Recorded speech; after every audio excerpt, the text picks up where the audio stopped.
No final de 2016, lá nos primórdios desse canal Bora Fazer um Curta, eu gravei um vídeo celebrando os 40 anos de Rocky, um lutador, que foi o filme que catapultou a carreira do nosso querido Sylvester Stallone.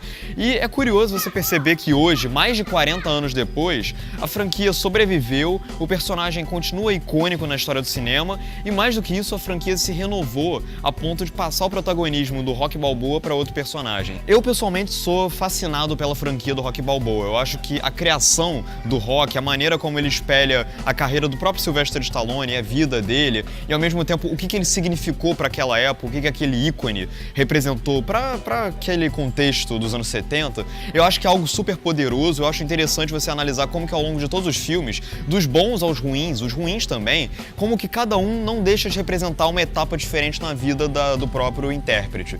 Então eu gosto muito da franquia, eu não gosto de todos os filmes, eu sou fascinado pelo primeiro, gosto bastante do segundo, gosto do terceiro, o quarto e o quinto eu não gosto nem um pouco, o sexto eu acho muito bacana, e o Creed foi uma proposta bem interessante, porque é o seguinte, Rocky Balboa é uma daquelas franquias que a gente não consegue, de maneira alguma, imaginar o protagonista sendo interpretado por outro ator. Porque, como eu falei, ele é uma criação muito particular de Sylvester Stallone. Só o Stallone compreende aquele personagem daquela maneira, porque ele criou o personagem, ele representa o próprio Stallone, e a imagem dele como Rocky é muito marcante. Não dá pra você fazer um remake de Rocky com outro ator.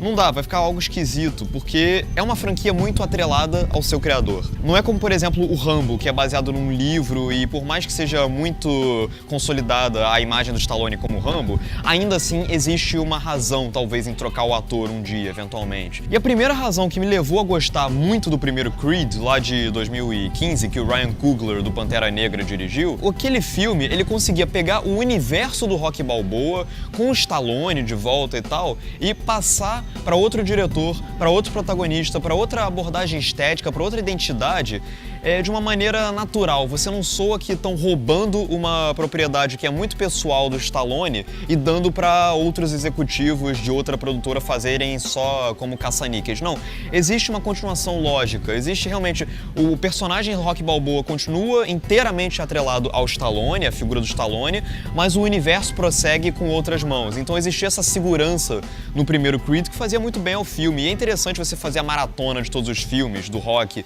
e depois você emendar no Creed 1, porque você vê como que o Creed 1 era um filme com uma identidade diferente dos outros filmes do Rocky. E esse Creed 2, ele repete isso de uma maneira interessante. Dessa vez o filme não é mais dirigido pelo Ryan Coogler, quem dirige é o Steven Caple Jr., porque o Ryan Coogler ele estava dirigindo Pantera Negra, da Marvel. Pois é, esse boné teve que aparecer do nada na minha cabeça porque o vento tá batendo muito forte, meu cabelo tá todo desorganizado. Enfim, como eu tava falando, ele repete esse negócio do Creed ser uma franquia com uma identidade pessoal, própria, distante do Rocky Balboa, e ao mesmo tempo você ainda sentiu o frescor de estar naquele mesmo universo. Por exemplo, a direção, tanto do Ryan Coogler no primeiro filme, quanto do Steven Caple Jr. nesse filme, ela é uma direção que privilegia, de uma maneira até um pouco distante, o personagem do Rocky Balboa, não é aquela coisa tão intimista quanto antes, e mais interessante é você perceber como que existe uma representação negra nessa franquia, que é algo que a franquia do Rocky Balboa nunca teve de uma maneira muito apropriada.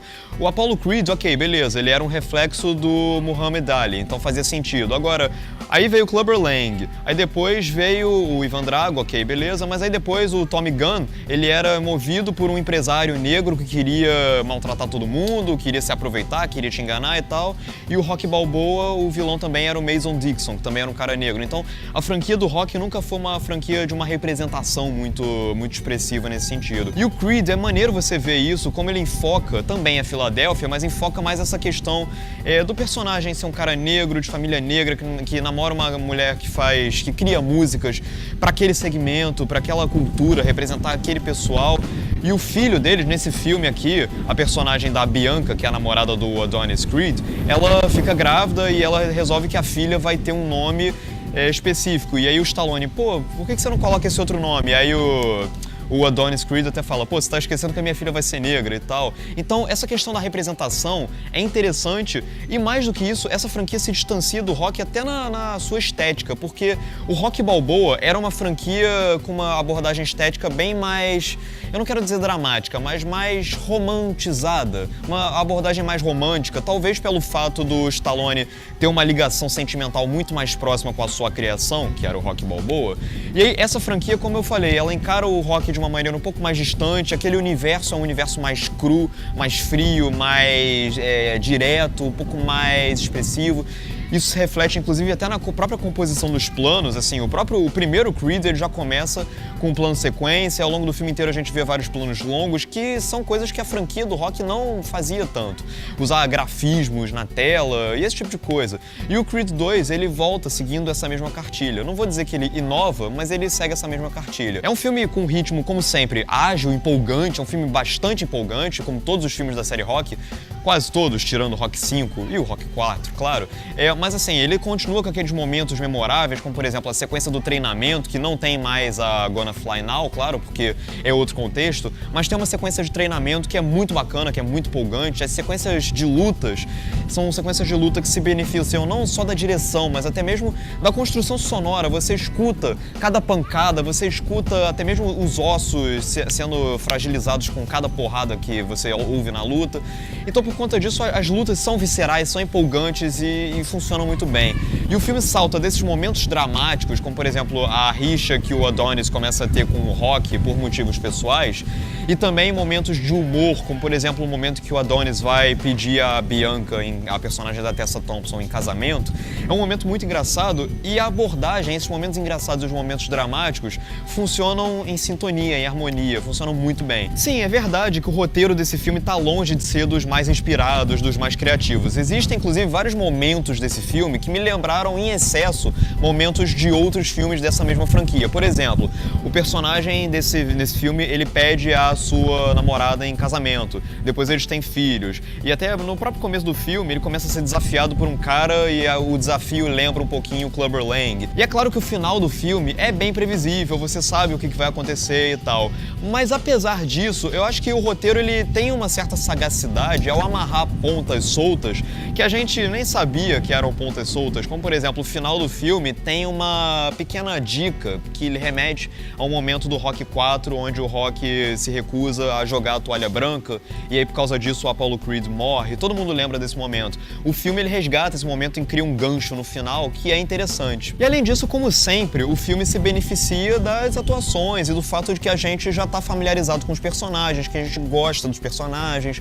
O Rocky Balboa nesse filme, o Stallone, ele obviamente conhece o Rocky Balboa como ninguém, porque afinal de contas foi ele que o criou e esse tipo de coisa. E é interessante você ver vários trejeitos que a gente conhece do Rocky Balboa desde o primeiro filme se mantém até hoje. Tem um momento onde ele briga com o Adonis, aí ele sobe a escada do apartamento dele e aí ele dá 2 soquinhos assim bem de leve no corrimão, que é uma coisa que é um tipo de maneirismo que o Rocky Balboa sempre teve desde o primeiro filme, esse negócio dele ficar meio inquieto, como se ele estivesse sempre no ringue, e isso continua no personagem. Você vê também, ao mesmo tempo que ele tem carinho pelo Adonis Creed, pelo fato dele ser filho do amigo dele, que era o Apollo Creed, e ao mesmo tempo ele tem esse senso de responsabilidade, de não querer ver a tragédia do Apollo Creed se repetir com o Adonis. Então o Stallone, ele consegue conferir esses ares novos ao personagem do Rocky Balboa de uma maneira eficiente. O Michael B. Jordan, que também é um ator que é sempre interessante de se ver em cena, ele encara o Adonis Creed como um personagem que é mais multidimensional do que a gente está acostumado a ver. Ele é um personagem imperfeito, falho, que tem um ego que ele não consegue conter, que ele é um cara mais impulsivo, que ele sai na porrada mais fácil com os outros. Nesse sentido, ele se distancia um pouco do Rocky que a gente conhece dos outros filmes da série. Então isso também torna o personagem interessante. E a gente percebe nesse filme que ele contou com um amadurecimento em relação ao filme anterior. Ele já tá um pouco mais, vamos dizer assim, um pouco mais adulto. Ele conheceu mais o seu território, ele sabe mais o que ele pode e o que ele não pode fazer, e mesmo assim ele se submete a desafios que são grandes demais para ele. Então ele é um personagem vulnerável que ainda tem a crescer, e é justamente essa humanidade que torna o Adonis Creed um protagonista tão fascinante. Por outro lado, esse filme ele tem um problema específico que eu confesso que me incomodou um pouquinho e que deixou ele um pouquinho abaixo do primeiro, que é o seguinte: Rocky 4, na minha opinião, opinião, é um dos piores filmes da série Rocky Balboa. Tá lá, assim, bem no mesmo nível do Rocky V. Rocky IV é uma coisa tão caricata e tola e anacrônica no sentido de retratar essa rivalidade entre Estados Unidos e União Soviética de uma maneira bem cartunesca. E o Ivan Drago, em particular, é um vilão que eu realmente não consigo comprar de maneira alguma. Eu não acho ele um personagem tão interessante quanto as pessoas acham que ele é. Ele é só um robô que sustenta esse estereótipo da União Soviética de uma maneira muito retrógrada e muito datada já. Eu não gosto do Ivan Drago. E esse filme traz o Ivan Drago de volta, traz o filho do Ivan Drago de volta, e ele tenta conferir ares dramáticos aos personagens, a esses dois personagens, que, a meu ver, soaram um pouco complicados demais. Eles tentam transformar o filho do Ivan Drago numa figura mais multidimensional do que é, mas ao mesmo tempo ele não consegue transformar essa figura multidimensional que tenta ser, porque ela está enraizada num conceito que é muito bobo, que é o Ivan Drago ser tudo aquilo que a gente conhece do Rocky IV, ser um personagem muito frágil, muito superficial, esse tipo de coisa. Embora sim tenha uma lógica pro Ivan Drago estar aqui nesse filme, afinal de contas foi ele que matou Apollo Creed, então nesse filme tem uma jornada meio que de um acerto de contras entre a família do Adonis Creed e a família do Ivan Drago. Mesmo assim, ainda é uma memória muito caricatural e o filme não consegue contornar esse problema tão bem. E isso me deixou com um pouquinho de medo dos próximos filmes da franquia. Será que a franquia Creed vai começar a flertar demais com o exagero? Porque foi isso que acabou comprometendo a franquia do Rocky durante uns anos, no terceiro, no quarto, até mesmo no quinto filme, então isso me deixou um pouquinho preocupado. Mas apesar disso, é um filme que mantém o ótimo nível do primeiro filme, e eu quero mais desse universo do Rocky Balboa. É um universo fascinante, são personagens fascinantes, quero reencontrar todos esses personagens e essas histórias em breve. E eu acho que esse filme ainda faz um esforço de inclusão, não só através dos negros, mas através também dos surdos, vocês vão identificar no filme, que eu acho louvável, eu acho admirável, eu acho bacana que o filme tenha essa preocupação. Bom, enfim, agora eu quero saber de você, o que você acha de Creed, o que você acha de Rocky Balboa, diz aqui nos comentários o que você acha desse universo, dessa franquia, dessas duas franquias, diz o que você achou desse vídeo, deixe seu comentário, curte, se inscreva aqui no canal e é isso. Grande abraço e até a próxima.